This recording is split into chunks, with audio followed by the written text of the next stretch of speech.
Stone crabs. Yes. That's right, Sparrow has crabs. Oh, and yeah. so, yes, they decide to hijack the ship, really. Or help him hijack, or he tricks them. Yes. I think he tricks them into... No, he doesn't trick them, he licks them. Remember, if you lick a crab, it will take your ship where you need to be. Remember this, children. Yes, Crab licking is fun. Indeed. And useful. They will be your Next friends time for you life. need to move house, find a few crabs, lick them, and your parents will be eternally grateful to you. Absolutely. No more delivery men, stone crabs of the future. No. True, which is the point. If you see us sweating, it's like the Caribbean in here at the moment. Outside, we've had to close the curtains due to glare. It's just ridiculously warm for England. You know, you people in Australia, you don't know anything about heat. I'm looking at you, Aaron. So yes, anyway, right, hang on, let's you know while we consult the notes. Yes, notes. Where are we now? The Manor England Sparrow and Company. Oh yes, Sparrow right. Company. So yes, Sparrow sees them all, doesn't believe they're there, and then says sort of like, all of you tried to kill me. Why the hell should I say any of you? So many, 4 of you have tried to kill me. And then we get our first bit of kind of treachery, where the sort of like the Chinese. Oh no. No, we don't. Yeah, yes, because the Chinese people turn on. Yeah, they're like, well, we'll do it for the most money. And it's like, excellent, let's go, and off they go. This is treachery device number 1, of which, there are much like the flashbacks in Spider-Man 3, there are many. But yes, so they've got the pearl back, and they're sailing along, but they're still in the locker, and they don't know how to get out of the locker. And they only have a certain amount of time in the locker, don't they? Yes. Before it all goes. Before they're trapped. Until the sun goes down. Yes. And so they're trying to work out this riddle, but none of them can work it out, except Sparrow, who, being insane, has the genius of insanity, and realises that all he really has to do... Well, actually, he didn't really have the genius of insanity. He just lined up the right letters, which they'd previously missed. Yeah, that's true. But in any case, rocking the boat from side to side, that's pretty insane. It was good. Actually. It was fun. It was fun, and they do it, and they turn themselves right side up and upside right, and they're out of the locker. Only to be caught. Wait. What? Wait. Huh? What? Look at the notes a sec. I think there's something. No, Elizabeth. No. Elizabeth Dad. Elizabeth Dad. That's it. Whew, that was close. Yes. Governor Swan. Jonathan Bryce. Otherwise, excellent. Yes, good stuff. Jack Davenport again, as always. Amazing. True. And they're all together earlier on in the film. Sorry, we've skipped back. We didn't want to do this, but we have. Oh, speed up. Huh? Speed up. We're trying to make this shorter, so we're going for a half-an-hour time limit. So yeah. We'll refine this over a few more reviews. Oh god, yes.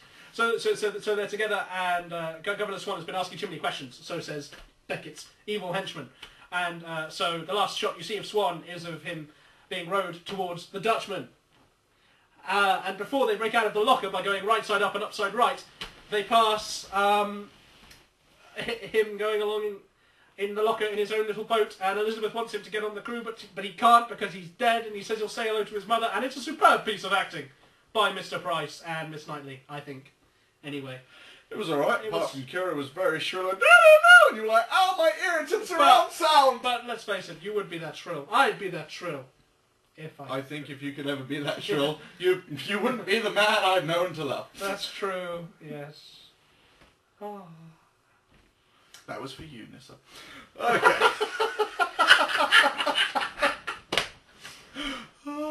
Good. Anyway. We are going to have to refer to these notes. We were trying to keep them out the shot. No, they get captured, apparently. Yeah, so they come out and they get captured by Beckett and Sao Feng, who has betrayed them. This is betrayal number 2. Actually, I'm sure there's been some more betrayals we've just breezed over.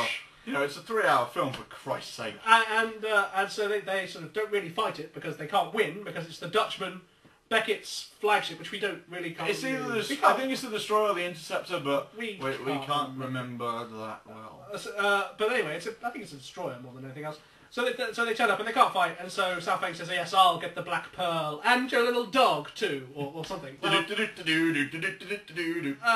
love to see him in a pointy hat. Goes to talk to Beckett, and this sets up our next betrayal. Which, well, not quite, because he really actually doesn't betray them anyway. But he ends up talking to Beckett, saying, yes, I'll kill... listen, mate, I have a deal.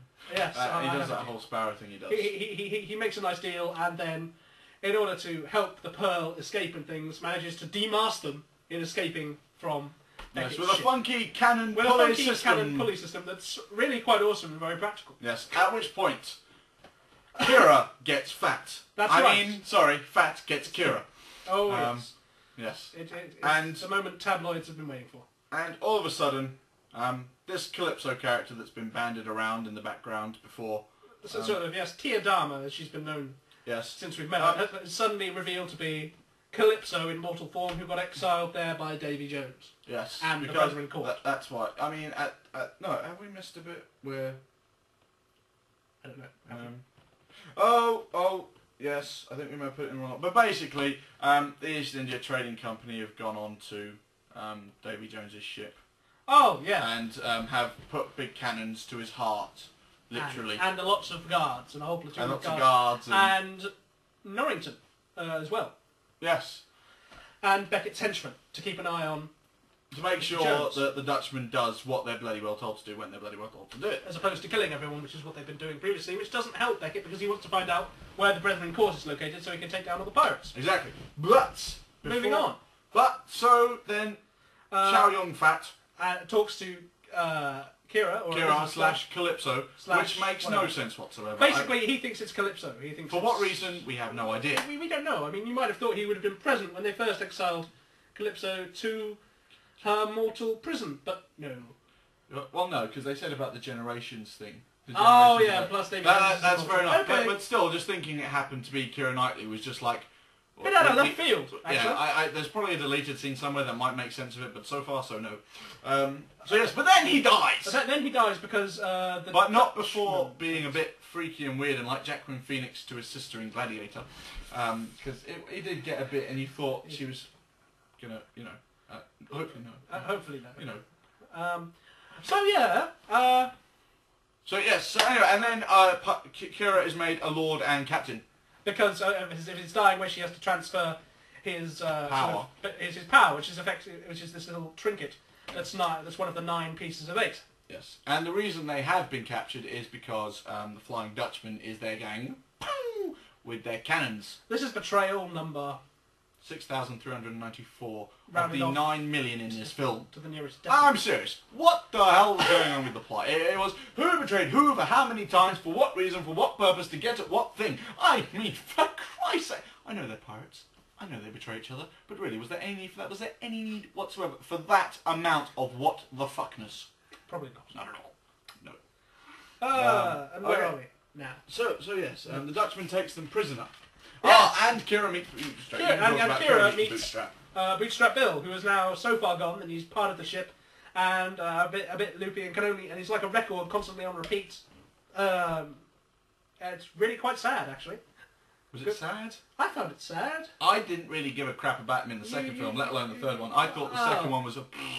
I mean, to put it politically correctly. You know, I liked his acting for it. I thought he did a good job. Guard, it is quite good, usually. Yes. You know? Okay, maybe not Mission Impossible 2, though. Well, no. But was anyone really in Mission Impossible? Well, no, the Doves. The Doves in Mission And Impossible the 2, Doves. they flew on cue. They did. I can say as many things as you want about Mission Impossible 2, but those Doves. Oh, and some guest starring pigeons.